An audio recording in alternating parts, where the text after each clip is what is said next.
ಇದನ್ನ ಬಿಚ್ಚಿಬಿಟ್ಟು ಹಾಕ್ಬೇಕು, ಹಂಗೆ ಸಿಪ್ಪೆ ಸಮೇತ ಹಾಕ್ಬೇಡ. ಸಿಪ್ಪೆ ಅಲ್ಲ, ಇದು ಪೇಪರಾ ಪ್ಲಾಸ್ಟಿಕ್? ಸಾರಿ, ಪೇಪರ್. ಏನ್ ಮಗ್ಲ ಇದು?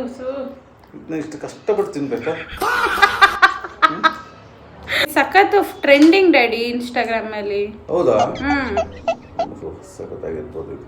ತಿಂದಿದ್ಯಾ ನೀನು ಈ ತರ ಚೀಸ್ ತಿಂದಿದ್ಯಾ? ತಿಂದೀನಿ, ಹಸಿಮೆಣಸಿನ್ಕಾಯಿ ತಿಂದೀನಿ. ಹಸಿಮೆಣಸಿನ್ಕಾಯಿ ಅಲ್ಲ, ಈ ಚೀಸ್ ತಿಂದಿಲ್ಲ ಅಷ್ಟೇ. ಏನು ಒಂದೇನ ಇದು, ಮೊಸರು ಜೊತೆಗೆ ಹಸಿಮೆಣಸಿನ್ಕಾಯಿ ತಿಂತಿದ್ವಿ ಮೊದಲು. ಹೌದಾ? ಅದೇನದು? ಇದೊಂದು ಚಿಪ್ಸ್ ಹಿಂಗೆ ರೆಡಿ, ನೀಟಾಗಿ ಒಳಗೆ ಹಾಕೋಬೇಕು. ಆಯ್ತು ತಗೋ, ನಿಂಗೆರಡು. ಇದು ಹಂಗಂಗೆ ಒಂದೊಂದೇ ತಿಂದ್ರೆ ಏನಾಯ್ತದೆ ಅಂತ? ಅವ್ರು ಏನೋ ಮಾಡೋರು, ನಾವು ಮಾಡೋಣ ಸುಮ್ಮ ಮಾಡ. ಹೌದಾ? ಒಂದು ಅದ್ರ ಮಧ್ಯೆ ನಮ್ಮ ಅಪ್ಪನ್ ಡೌಟ್ಸ್. ಒಂದೊಂದೇ ತಿಂದ್ರೆ ಏನ್ ಮಾಡ್ಬೇಕೀಗಿದು? ತಲೆಗೆ ತೋರ್ಬೇಕಾ? ತಿನ್ಬೇಕು. ತಿನ್ಬೇಕಾ ಇದನ್ನ?